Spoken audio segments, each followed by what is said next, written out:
여러분 안녕하세요. 자, 선생님이 지금 요거를 촬영을 하고 있는 시간은 오전 9시입니다. 여러분 요 기출문제 사례는요, 선생님이 원래 이번 주 중에 올려주려고 했는데 생각보다 조금 좀 일들이 많아져 탑재가 늦어졌습니다. 그래서 여러분 언제 확인을 할 거냐면 수요일 목요일 수업 시간 다음 주 있죠. 그러니까 지금 11월 며칠 기준으로 보면 될까요?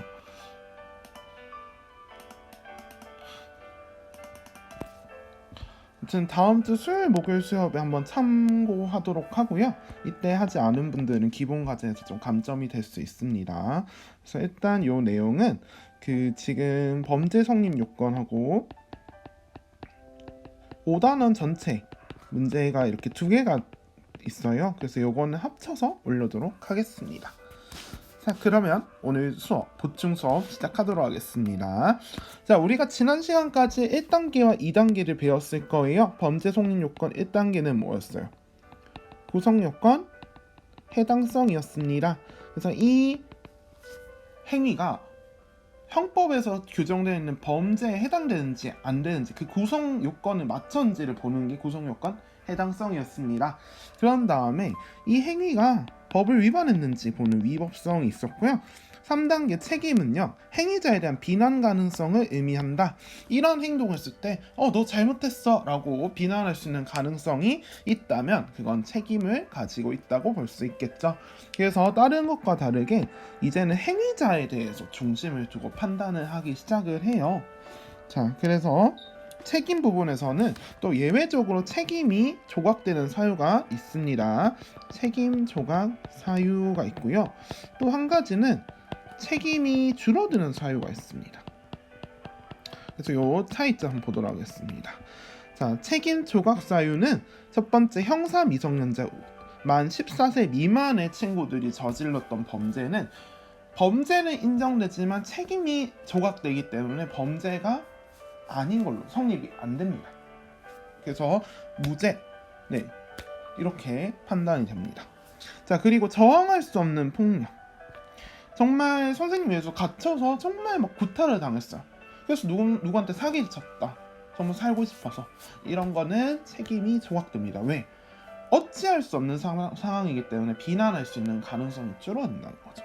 자, 그리고 여기 좀 길었어요. 자, 강요된 행위였는데 어떻게 강요된 행위? 나나 나의 가족들에 대한 생명, 신체에 대한 협박으로 강요된 행위다. 그래서 요거 재산은 또 해당이 안 됩니다. 생명하고 신체에 대해서만. 자, 그리고 심신상실자, 정신질환을 가지고 계신 분들의 행위는 이 심각한 경우였죠. 책임이 없는 조각의 사유에 들어갑니다. 자, 그래서 이런 경우에는 여러분, 죄에 해당하지 않습니다. 자, 범죄가 성립되고 위법성을 띠고 있다 하더라도 조각되기 때문에. 자, 근데 여기 두 번째 게 감경입니다. 감경은 죄가 인정되지만 그 정도를 낮춰준다라는 내용으로 여러분 이해하시면 좀 좋을 것 같습니다. 자, 그래서 누가 있냐? 첫 번째 심신미약자. 우리 그래서 술 마시고 어떤 범죄를 저지르며 감형이 된다 이렇게 해서 나왔던 키워드가 심신미약이었을 겁니다. 그래서 요 키워드. 두 번째 여러분들 조금 어려웠던 농화자. 우리가 한자로 하다 보니까 조금 이게 잘 안 와닿을 수 있는데, 농화자는 청각 언어 장애인이었습니다. 그래서 자기의 의사를 잘 듣고 말로 못하는 이런 장애를 가진 사람들의 경우에는 죄를 저지르더라도 그 죄의 일부를 감경, 줄여줄 수 있다라고 얘기했습니다. 그래서 유죄다. 일단. 자, 그래서 이렇게 세 번째 책임에 대한 내용까지 얘기를 드렸습니다. 자, 그래서 아마 여러분들 문제를 풀다 보면 이런 표들이 한번 나올 거예요. 1단계, 구성요건 해당하는가? 두 번째, 위법성은 있는가? 세 번째, 책임이 있는가? 해서 중간에 이렇게 조각사유에 들어가는 경우에는 범죄가 성립하지 않아요. 근데 아까 얘기드렸던 감경된 사유는 범죄가 성립한다는 거 이렇게 얘기를 드렸습니다. 자, 그럼 형벌이 도대체 뭘까? 이 잘못한 사람들, 범죄를 이제 범죄가 성립된 사람들한테 내리는 게 형벌이었습니다. 국가가 범죄 행위를 저진 사람한테 공권력을 행사해서 부과하는 처벌이 형벌이더라 라는 거였어요. 자, 근데 왜 하냐? 이 범죄자를 처벌해서 일반인들이 범죄를 예방하지 않도록 하는 것도 있고, 뭐 이제 응보주의, 뭐 특별 예방주의, 일반 예방주의 있었는데, 요 내용은 우리가 문제를 풀다 보면 간혹 나오긴 해요. 근데 선생님은 이거를 예전에 법과사회 때 했었어요. 근데 여러분한테 지금은 그거까지 가르치진 않아도 되지 않나 싶어서 빼놓았으니까 일단 형벌은 범죄자를 처벌해서 일반인의 범죄를 예방하는 목적, 이 정도로 이해하시면 되겠습니다. 그래서 우리 형법은 9개의 형벌을 규정을 하고 있어요. 크게 4가지 종류의 9개 형벌이 있는데요. 자, 이 형벌을 선고할 때는 여러분 법원에서 이제 판사들이 이제 판결을 내리잖아요. 이때 판사들 마음대로 내릴 수 있는 게 아니에요. 일단 이게 양형위원회에서 정한 기준이 있어요. 그래서 그거를 양형 기준이라는데, 양형은 어떠한 이제 판결을 내릴 때 이 범죄에 대해서 어느 정도 형벌을 내려야 될지 측정하고 판결을 내릴 때, 그걸 양형이라고 하죠. 측정하는 거. 자, 그래서 예를 들어서 자, 물건을 훔쳤는데 사형 좀 많이 과하죠. 근데 사람을 연쇄살인 했는데 징역 1년, 너무 가볍죠. 그래서 어떠한 행위에 대해서 어느 정도의 어떠한 범죄에 대해서 어느 정도 형벌을 내려야 될지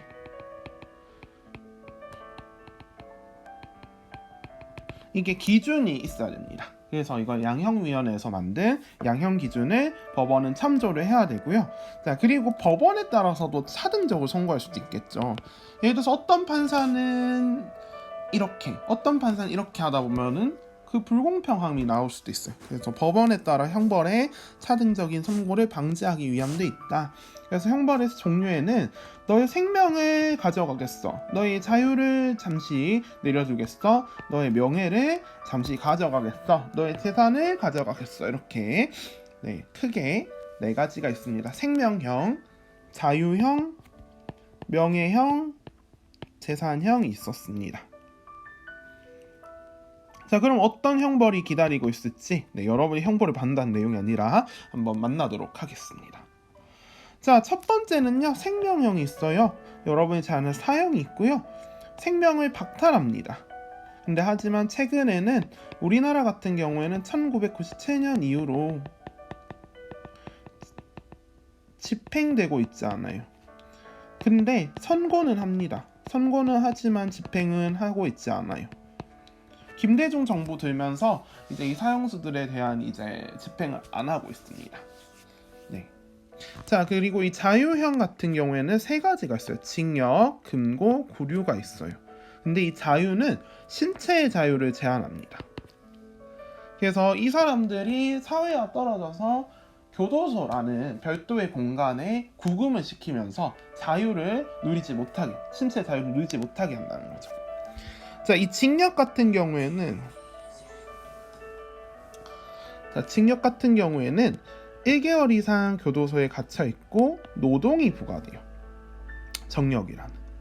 그리고 금고 같은 경우에는 1개월 이상 갇히는 거 똑같지만 노동이 부과되지 않아요.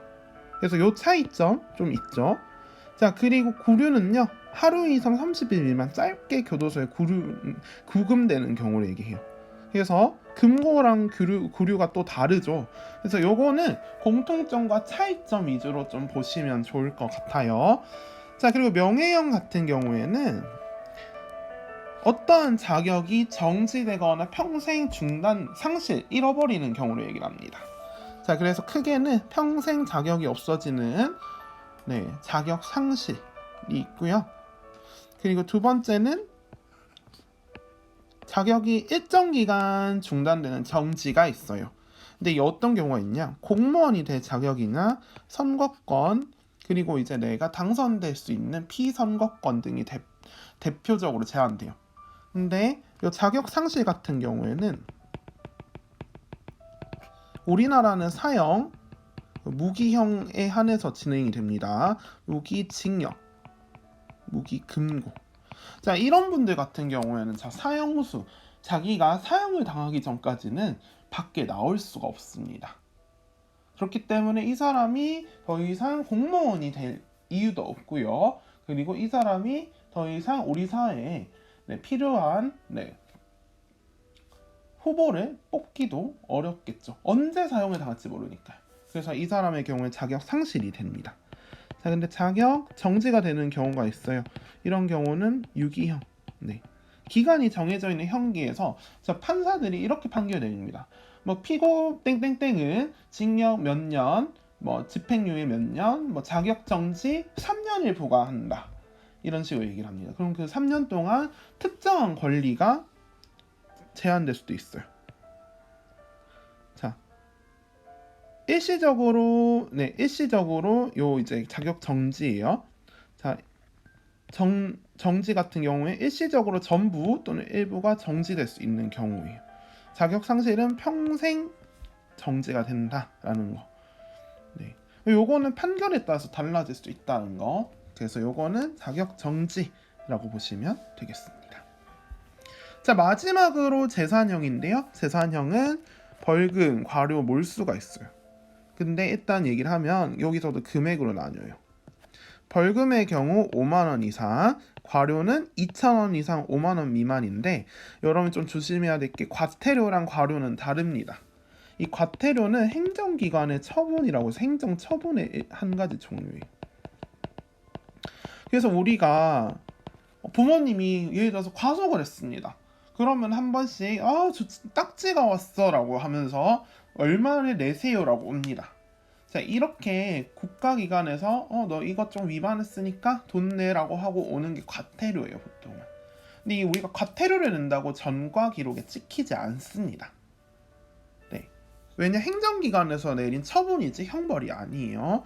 자, 하지만 이 과료는 형벌이기 때문에 전과 기록에 남을 수도 있습니다. 그래서 요거 차이 아시면 될 것 같고요. 여기서 금액의 차이가 있죠. 자, 그리고 몰수가 있어요, 마지막으로. 자, 몰수는 범죄 행위에 관련된 물건이거나 또는 범죄를 해서 얻었던 뭐 뇌물 뭐 이런 것도 있겠죠. 아니면 작물 훔친 거라든지 그 대가로 획득한 것들을 국가에 귀속 돌려주는 것을 얘기합니다. 그래서 뇌물이나 범죄에 사용한 도구들인데 여러분 요거는 압수랑 다릅니다. 압수는 나중에 압수수색, 영장 이런 식으로 영장 부분에서 여러분 함께 나올 겁니다.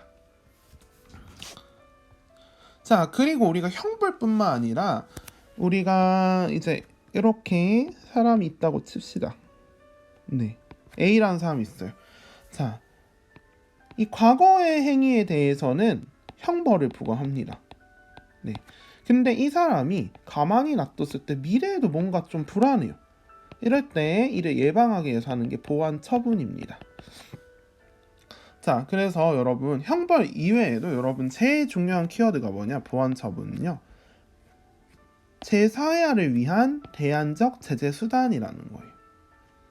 그러니까 형벌처럼 뭔가를 제한하는 게 아니라 이 사람들이 더 빠르게 사회에 복귀하고 범죄도 또 미래의 범죄를 예방할 수 있도록 새로운 제재 수단이 있다라는 겁니다.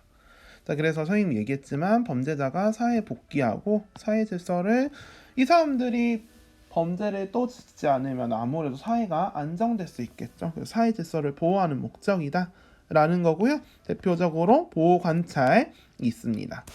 이 범죄자가 집행유예나 선고유예, 우리 이제 배웠습니다. 집행유예, 형의 집행을 유예하는 경우였고요. 선고유예는 선고를 그 자체를 유예하는 거였죠. 자, 그래서 이런 처분을 받거나 또는 교도소에서 가석방이 되는 경우였어요. 가석방은 모범수의 경우에 진행이 됐던 거였어요. 자, 그래서 이런 경우에는 빨리 나오고 사회 복귀했지만 잘 하고 있는지 관찰할 필요가 있어요.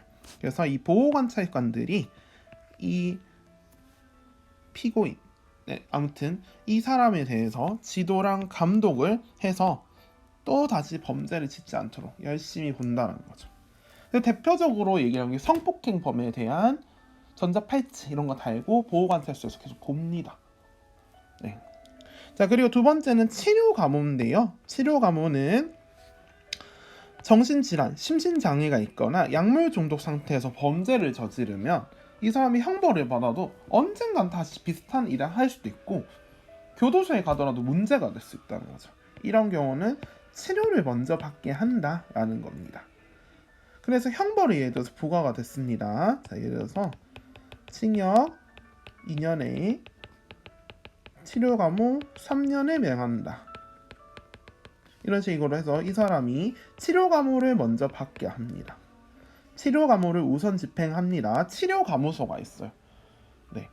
그래서 여기서 치료 감호 3년을 마쳤으면 여러분 궁금할 수 있어요. 선생님, 치료 감호가 그러면 치료 감호 끝나면 이 사람 다시 징역을 살러 가야 되나요? 할 수 있는데 아니에요. 왜냐? 이 치료 감호를 받았던 기간도 형벌 기간에 포함이 되기 때문에 치료 감호가 이런 경우에는 다시 징역을 살지 않아도 되겠죠. 근데 예를 들어서 징역 2년에 치료 감호 1년 6개월이요. 그럼 어떻게 될까? 치료 감호 끝났어요. 그래도 아직 2년 중에 6개월 남았죠. 이런 경우에는 징역은 6개월만 살게 됩니다.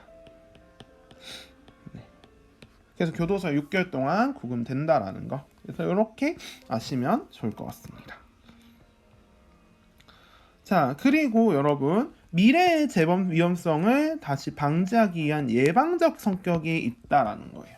사실 형벌은 이 사람이 저지른 행위에 대한 어떻게 보면은 처분이에요. 사후 처분이에요. 근데 사전적으로 예방을 한다라는 겁니다. 하지만 이 보완 처분을 할 때도 법률에 적법한 절차, 법률에 기재되어 있는 적법한 절차대로 해야 됩니다. 이거를 적법 절차의 원칙이라고 했었죠. 자, 그리고 세 번째는 사회봉사 명령이 있어요. 그래서 일정 기간 동안 요거는 사회봉사를 하면 되는 거다라고 하는 거고 수강 명령이 있어요. 자, 요거는 좀 독특한 건데 유죄이긴 한데 이 사람이 혼자서는 다시 범죄를 저지를 수 있는 상황이 있어요. 어떤 경우냐? 습관적으로 아니면 내가 어디에 의존해서 약물에 의존한다든지 아니면 중독, 도박 중독이 됐다든지 이런 경우는 아무래도 혼자 뭔가를 내가 스스로 범죄를 끊기 위해서 노력하기 좀 힘들다는 거죠. 이런 범죄자들 대상으로는 교육을 전문기관에서 교육을 받도록 하는 제도입니다. 그래서 이렇게 형벌과 보완 처분까지 얘기를 드렸습니다. 자, 그래서 여러분 요 내용까지 한번 잘 보시고요. 우리는 잠시 뒤에 어디서 보냐? 이제 형사 절차에 대해서 좀 볼 거예요. 그래서 148쪽부터 152쪽까지 잠시 뒤에 보도록 하겠습니다. 자, 고생하셨습니다. 안녕.